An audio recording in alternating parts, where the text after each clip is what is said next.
Julius scissor اب اپنے حواسوں پر قابو پا چکا تھا۔ وہ بھی مسکرانے کی کوشش کرتے ہوئے بولا، ان باتوں پر ہم بیٹھ کر تفصیل کے ایک ساتھ گفتگو کریں گے، چلو اندر چلتے ہیں۔ سیزر نے اپنے قدم بڑھائے۔ اسی وقت کلوپترا کی آواز آئی، اے فرمانروائے روم، اور سیزر کے قدم پھر اپنی جگہ واپس آ گئے۔ اس نے شاہانہ انداز میں کہا، کیا مصر کی ملکہ خوفزدہ ہے؟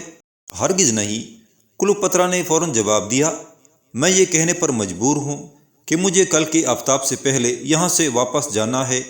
وقت بہت تھوڑا ہے اور مجھے روما کے مختار کل سے مصری معاملات اور سیاسی امور پر بہت سی باتیں طے کرنا ہیں، اس لیے میں چاہتی ہوں کہ…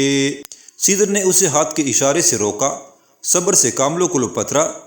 سیزر کے لہجے میں شاہانہ تمکنت یا ایک جرنیل کی گرج موجود تھی۔ مصری حالات اور سیاسی امور ضرور سنے جائیں گے، لیکن دوسرے فریق کی موجودگی میں۔ سیزر نے اس کے ساتھ ہی قدم موڑ کے چلنا شروع کر دیا۔ کلوپترا بدحواس ہو گئی۔ اس کی سمجھ میں نہ آ رہا تھا کہ کیا قدم اٹھائے۔ اس کے مقدمے کا جج اور ثالث اسے اپنے ساتھ آنے کی دعوت بھی دے گیا تھا۔ یہ تمام باتیں کلوپترا کے ذہن میں ایک ساتھ ابھریں۔ پھر اس نے ایک لمحہ میں فیصلہ کیا اور سیزر کے پیچھے چلنے لگی۔ یہ محل کلوپترا کا تھا اور وہ اس محل میں ملکہ کی حیثیت سے بھی کافی سال تک رہی تھی کہ بدذات پوتینس نے اپنے دو ساتھیوں یعنی اس کے بھائی بطلیموس کے اتالیق تھیوڈوٹس اور وزیر اعظم ایکیلاس کی مدد سے ملکہ کلوپترا کو بھاگنے پر مجبور کر دیا تھا۔ سیزر ایک کمرے میں داخل ہو کر کلوپترا کو ایک آرام دہ صوفے پر بیٹھنے کا اشارہ کیا اور خود اس کے سامنے دوسرے صوفے پر بیٹھ گیا۔ کلوپترا نے ایک لمحہ ضائع کیے بغیر اپنے مقدمے کے سلسلے میں گفتگو شروع کر دی۔ اے روما کے مختار کل، اگر فریق مخالف 2 دن تک آپ کے پاس نہیں آتا، کیا آپ اس کا انتظار فرمائیں گے؟ اب سیزر نے نظریں کلوپترا کے چہرے پر جما دیں۔ ایسا نہیں ہوگا کلوپترا، وہ 2 دن سے بہت پہلے تمہارے سامنے ہوگا۔ کلوپترا مطمئن نہ ہو سکی۔ اس نے ہلکا سا طنز کیا، سلطنت روما کے مختار کل کا اندازہ غلط بھی ہو سکتا ہے۔ کلوپترا، تو نے ٹھیک کہا، لیکن بعض ناممکن باتیں ممکن بھی ہو جاتی ہیں۔ روما کے مختار کل نے درست فرمایا، لیکن ناممکن باتیں صرف دیوتاؤں کے حکم سے ہی ممکن ہو سکتی ہیں۔ سیزر نے دریافت کیا، تمہارا بھائی بطلیموس اس وقت کہاں ہے؟ پورٹ سعید کے قریب قلعہ پیلوشیم میں۔ اگر میں کہوں کہ بطلیموس اسی محل میں موجود ہے تو میں سمجھوں گی کہ روما کا مختار کل ایک مظلوم اور مجبور شاہی فرد سے مذاق کر رہا ہے۔ کلوپترا، تمہارے بھائی کا اس محل میں موجود ہونا اتنا ہی یقینی ہے جتنا یقینی ہم سب کی ایک دن موت کا آنا یقینی ہے۔ آپ کے کہنے پر یقین کیے لیتی ہوں، اگرچہ یہ بالکل ناممکن ہے۔ سیزر مسکرایا اور بولا، کلوپترا، میں ہر بات کا ثبوت پیش کروں گا، مگر تم پہلے میری ایک حیرانی اور تجسس کو دور کرو، پھر میں تمہیں بتاؤں گا کہ بطلیموس اور اس کا وزیر اعظم میرے قبضہ اقتدار میں ہے کہ نہیں۔ آپ نے شاید بطلیموس کے وزیر اعظم پوتینس کی طرف اشارہ کیا ہے، اور اس کا آپ کے ہاتھوں گرفتار ہونا ناممکن ہے۔ اس فساد کی اصل جڑ وہی ہے، اس نے ہی بطلیموس کو میرے خلاف ورغلایا تھا۔ سیزر نے قدرے سخت لہجے میں کہا، یہ میرے سوال کا جواب نہیں۔ جب تک تم میری حیرانی دور نہیں کرتی، اس وقت تک اس سلسلے میں میں تمہارے کسی سوال کا جواب نہ دوں گا۔ مجھے افسوس ہے اے روما کے مختار کل، مگر آپ نے یہ تو بتایا ہی نہیں کہ آپ کو کیا پریشانی ہے اور کس بات کی جستجو ہے۔ میں پریشان نہیں، بلکہ اس بات پر حیران ہوں کہ مصری لشکر کے 20,000 سے بھی زیادہ فوجیوں کی آنکھوں میں تم دھول جھونک کر مجھ تک کیسے پہنچ گئی۔ یہ ہے میری حیرانی اور تجسس جسے صرف تم ہی دور کر سکتی ہو۔ کلوپترا نے ہلکا سا مسکرا کر سر جھکا لیا، پھر چند لمحوں بعد گویا ہوئی، اے فرمانروائے روما، مجھے یقین تھا کہ مصر کے تخت و تاج پر میرا حق صرف اس صورت میں ثابت ہو سکتا ہے جب میرے مقدمے کا فیصلہ خود جولیس سیزر کرے، جو آج کل سکندریہ کے شاہی محل پر پہنچا ہوا ہے۔ اس کے لیے میرا خود بھی شاہی محل میں ہونا ضروری تھا۔ اس سلسلے میں میں بہت پریشان تھی۔ پھر معلوم ہوا کہ مصری لشکر قلعہ پیلوشیم چھوڑ کر اسکندریہ چلا گیا ہے، تو میری تشویش اور زیادہ بڑھ گئی، کیونکہ مجھے معلوم ہو چکا تھا کہ میرے وزیر اعظم پوتینس نے جنرل پومپی کو فریب دے کر سکندریہ کے قلعے میں بلوایا اور اسے محل کی سیڑھیوں پر قتل کر دیا۔ مجھے یہ بھی معلوم تھا کہ اگر ان مکار لوگوں نے تمہیں بھی دھوکہ دے کر قتل کر دیا تو مجھے عمر بھر مصر کا تخت و تاج حاصل نہ ہو سکے گا۔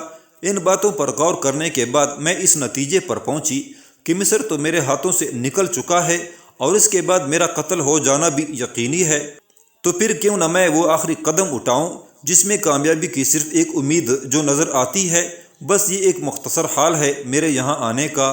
جولیس سیزر کلوپاترا کی خوبصورتی کا تو پہلے ہی قائل تھا، اب اس جرأت اور حسن تدبیر کا بھی قائل ہو گیا۔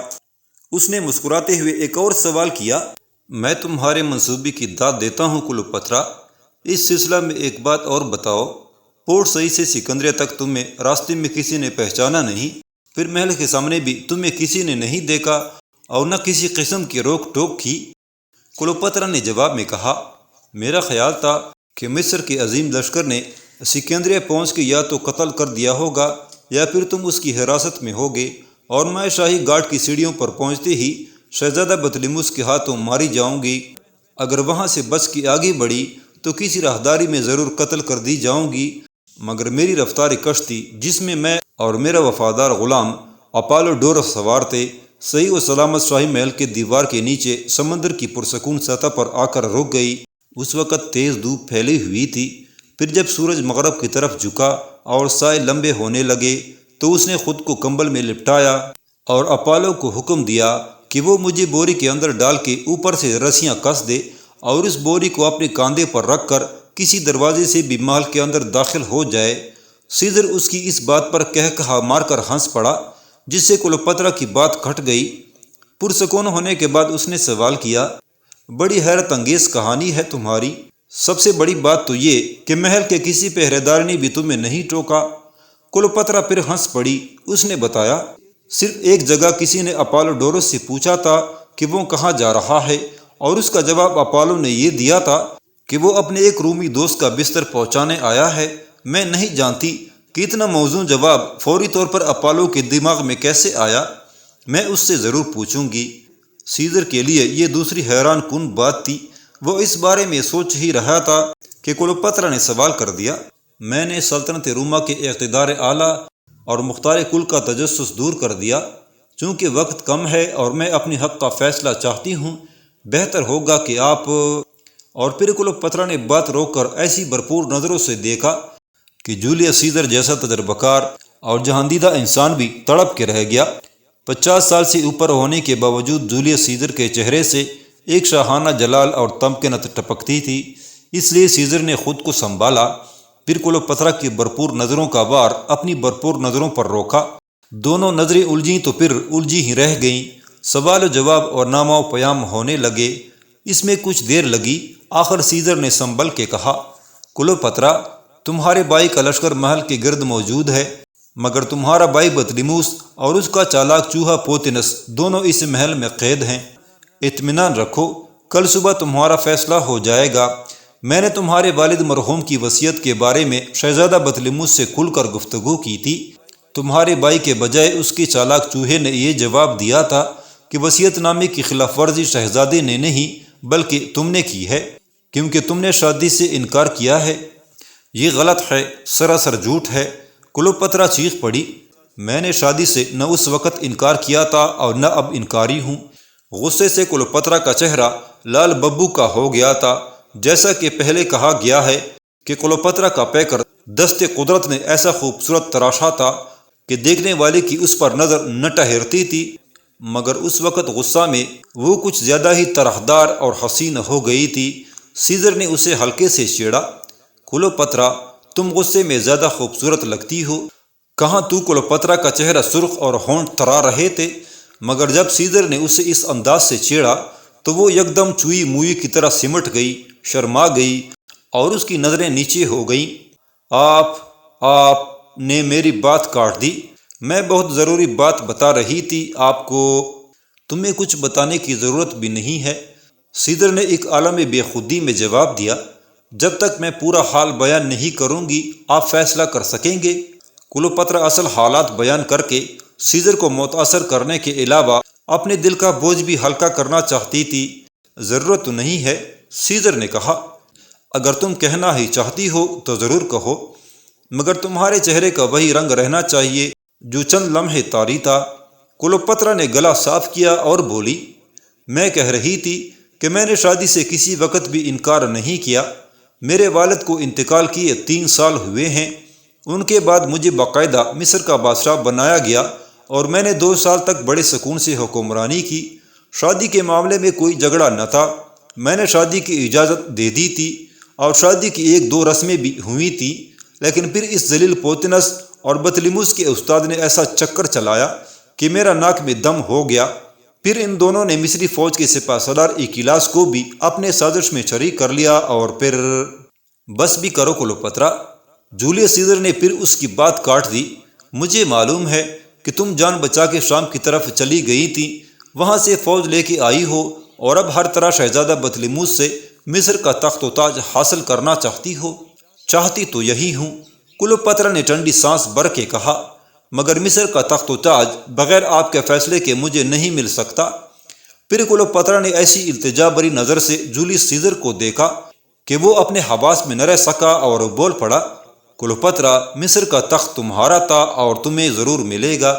جولیس سیزر کے اس اعلان پر کلوپترا کی آنکھیں التجا کی دھن سے صاف ہو گئیں، ان میں خوشی کے آنسو لہرانے لگے۔ کلوپترا کو تقریباً یقین ہو گیا تھا کہ وہ ایک بار پھر مصر کی ملکہ بن جائے گی، اور اگر اس کے اس یقین میں کوئی کمی رہ گئی تھی تو وہ باقی وقت میں پوری ہوگی جو اس نے جولیس سیزر کے ساتھ تنہا گزارے تھے۔ جولیس سیزر کو اسکندریہ پہنچنے کے فوراً بعد بطلیموس کے اتالیق تھیوڈوٹس نے اس کے سب سے بڑے دشمن جنرل پومپی کا سر تحفتاً پیش کیا تھا۔ یہ اگرچہ سیزر کے لیے نہایت خوشکن اور اطمینان بخش تحفہ تھا، لیکن وہ پہلی نظر میں اس تحفہ کو قبول نہ کر سکا اور اس نے سر پیش کرنے والے کو انعام کے بجائے دھتکار دیا تھا۔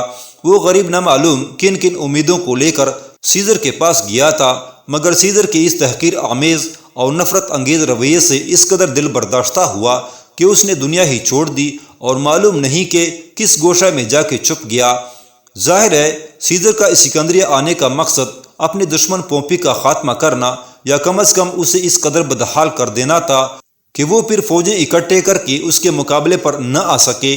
اس بہت بڑے مقصد کا مکمل حل سیزر کو اسکندریہ پہنچتے ہی تشتری میں رکھ کے پیش کر دیا گیا۔ چنانچہ اب اسے مصر سے کوئی خاص دلچسپی نہ رہ گئی تھی سوائے سکندریہ جیسے عظیم شہر پر اپنے شاہی جاہ و جلال کا عصا لہرائے اور کچھ دن بحر روم کے گلابی جاڑوں کے لطف سے مسلسل لڑائیوں سے چور چور جسم کو کچھ دن آرام دے۔ اس سے امید تھی کہ اتنے دنوں میں روم سے یہ خبر آ جائے گی کہ اس کے جگری دوست انتونی نے وہاں کے حالات پر پوری طرح قابو پا لیا ہے اور اب وہ اپنے پورے کروفر کے ساتھ روم میں داخل ہو سکتا ہے۔ مگر جب کلوپترا انتہائی ڈرامائی انداز سے شاہی محل میں داخل ہوئی، اس نے سیزر سے نصف شب سے زیادہ دیر تک گفتگو میں گزاری اور باقی وقت دل نوازیوں اور اٹکیلیوں میں گزرا۔ سیزر کے تمام منصوبے اور ارادے درے کے درے رہ گئے۔ کلوپترا کے تدبر، ذہانت، معاملہ فہمی اور دل ستانیوں میں حسن کی حرارت بھی شامل ہو گئی، جس نے سیزر کو ایک نیا راستہ دکھایا، اور سیزر نے محسوس کیا کہ کلوپترا ایک ایسی ہستی ہے جس کے جمال و جلال سے اور بھی بہت کچھ حاصل کیا جا سکتا ہے۔ مصر بحر روم کا زرخیز ترین ملک تھا اور سکندریہ روم کے بعد سب سے بڑی تجارتی منڈی تھی۔ اس کے ساتھ ہی یہ شہر اور بندرگاہ مشرق کے ناقابل تسخیر ممالک کا صدر دروازہ سمجھا جاتا تھا۔ ان سب چیزوں کی کنجی کلوپترا کے پاس تھی۔ ان حالات میں سیزر کو یہ فیصلہ کرنا پڑا کہ وہ بطلیموس کو تخت سے محروم کر کے کلوپترا کو ملکہ مصر بنا دے۔ اب یہی اس کا سب سے بڑا مفاد تھا۔